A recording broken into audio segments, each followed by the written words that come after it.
So, whatever happened to that most classic of all the old-time holiday Christmas specials that we patiently waited for year after year to show up in the TV guide as kids, A Charlie Brown Christmas? Let's find out. Movies, music, and monsters. Hey, my friends, Dan Monroe here from Movies, Music, and Monsters. Oh boy, A Charlie Brown Christmas, like I said. Unlike today, for those of you old enough to remember, which I assume most of you probably are, we had to wait every year. It was a super exciting family event, knowing that these classic holiday specials were actually going to be shown on TV.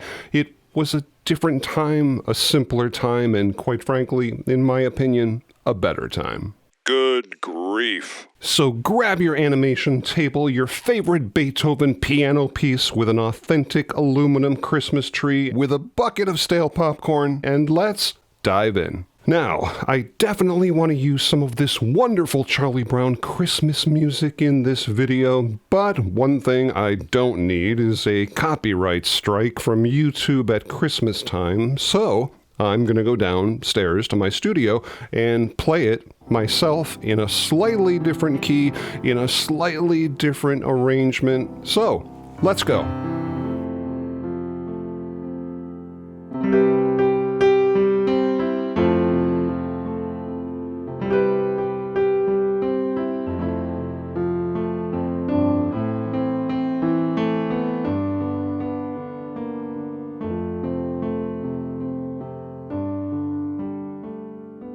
Some of my absolute favorite childhood memories were lying in bed reading Charlie Brown books with my mom.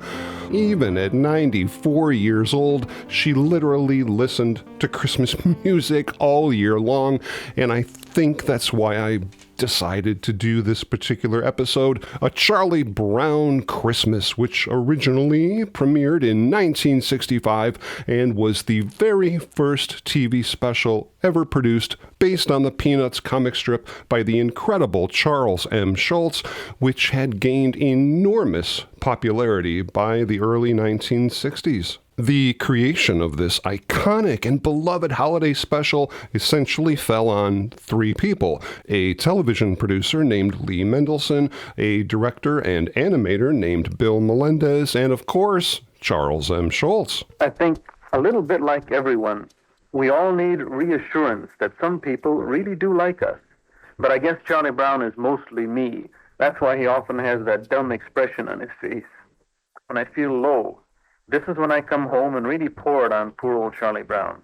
This is when he really suffers the most, when I suffer the most. I never get what I really want for Christmas. And what would that be? Real estate. You know, believe it or not, Charlie Brown was really important to me as a kid. I'm not really sure why. Maybe because I think I might have associated with him personally just a little bit.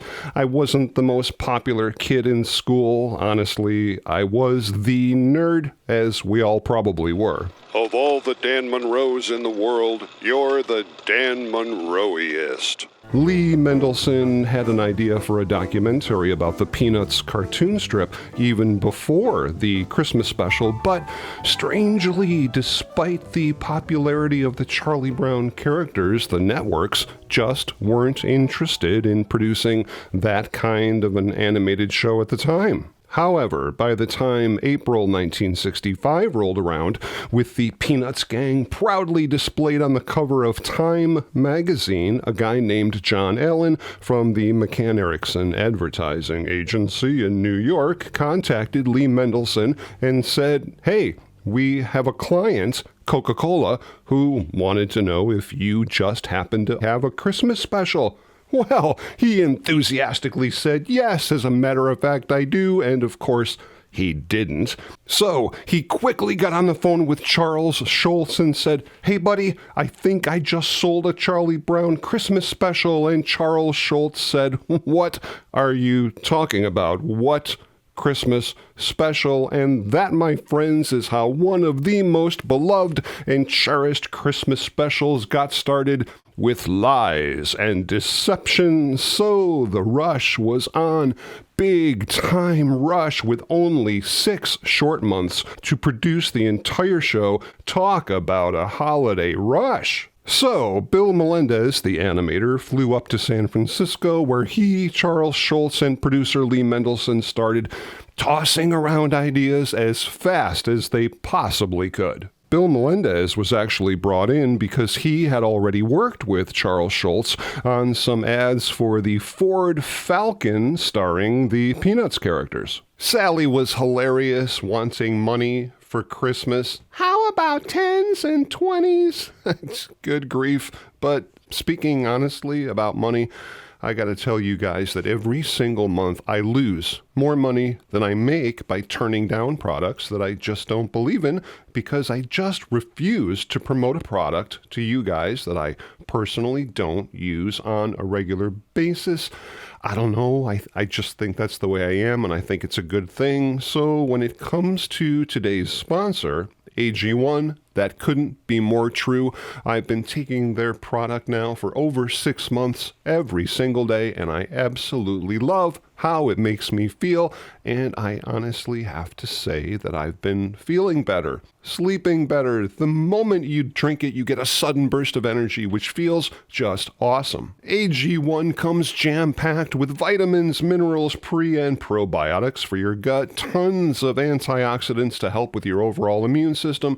Just 1 scoop in cold water, drink it down, and bingo, you're done. Every new customer using my link gets $76 of free extras, including a 30-day supply of AG1, 5 free travel packs, a shaker bottle and a metal canister with a scoop, and a bottle of AG Vitamin D3 Plus K2. So start taking your health more seriously. I mean, 2025 is right around the corner, and what better time than now to refocus some of your habits and start feeling healthy again. Even better, you can use the link in the description below or just scan this QR code to subscribe and save $20 off your first subscription of AG1. I've been using it for over 6 months and I feel great, so why not give it a try? And now, back to A Charlie Brown Christmas. Right from the beginning, Charles Schulz, who was known to his family and friends as Sparky, by the way, wanted to base his new Christmas special on the true meaning of Christmas. Yeah, he, of course, integrated shots of snow falling and ice skating, but he was absolutely insistent that Linus would be reading verses from the King James Bible, specifically from the book of Luke, chapter 2, verses 8 through 14, and both Mendelson and Melendez were more than a little concerned that adding religion to a cartoon might be a little bit controversial, especially where the network was concerned. And in the end, Schulz basically looked at both of them and said, "Hey guys, if we don't do it, who will?" And so it was. And that's what Christmas is all about, Charlie Brown. The script was completed in only a few weeks, with Melendez painstakingly plotting out the animation with storyboards, which contained 6 panels for each shot, adding up to 80 or more pages. And this is really quite interesting, and I never knew this, but originally the network wanted a special that was 1 hour long, but Melendez eventually convinced them that a half-hour special was just enough, and that's what they did. CBS gave them a budget of $76,000 to produce the show, which was a heck of a lot of money for a half-hour cartoon in 1965, and in the end, it even went $20,000 over budget. Mendelson originally suggested that they use a laugh track, which was commonly heard on television programs at the time, including animated programs, but Schulz absolutely rejected this idea immediately, insisting that the audiences watching at home shouldn't be instructed when to laugh, and I certainly agree. There are no adult actors providing voices for this cartoon, and I think that was an absolutely brilliant idea, even though casting kids in these parts turned out to be quite a difficult process, especially for the lead character, Charlie Brown, but it was Peter Robbins who got the job. Yeah, I remember I was about 7 years old and I didn't really know how to read that well. I think there must be something wrong with me, Linus. Christmas is coming, but I'm not happy. I like sending Christmas cards and getting Christmas presents. I always end up feeling depressed. Christopher Shea would become the voice of Linus with his slight little lisp, giving him a real youthful sweetness. Tracy Stratford got the role of Lucy, Sally Dreyer as Violet. Kathy Steinberg was the youngest of the performers, just 6 years old at the time of the recording. She was literally too young to even read. So the producers had to, feed her dialogue one line at a time. And if you notice, while watching the special and listening to Sally, you can almost hear that the lines are pretty much stitched together. Super cool. Believe it or not, Snoopy was actually voiced by director Bill Melendez, who simply made a lot of funny noises, and then the engineers just sped up the tape. In later Charlie Brown specials, in years to come, we would hear the schoolroom teacher, that weird wah wah wah sound, which was actually just a muted trombone. Fun fact, just before Lucy talks to Charlie Brown about Christmas being a big commercial racket, she refers to him only as Charlie rather than Charlie Brown. This is the one and only time Lucy ever does this in any of the Charlie Brown specials. Along the same lines, Snoopy's doghouse in this special is blue, every other special it's red. Not really sure why any of this is important, but it just might be the next time you're in a rousing game of Trivial Pursuit. Incredible. A Charlie Brown Christmas has 13,000 individual drawings in the special at 12 frames per second, not the normal 24 frames per second that you would find in films, to create the illusion of movement in all the characters and even the snowflakes. I never eat December snowflakes. I always wait until January. There is no way to discuss a Charlie Brown Christmas without talking about the unbelievably memorable and popular jazz soundtrack by Vince Guaraldi, certainly one of my personal favorite Christmas soundtracks to enjoy during the holiday season, with the incredibly beautiful Christmas Time Is Here, and the instrumental that everybody knows most associated with the Charlie Brown franchise, which was actually called Linus and Lucy.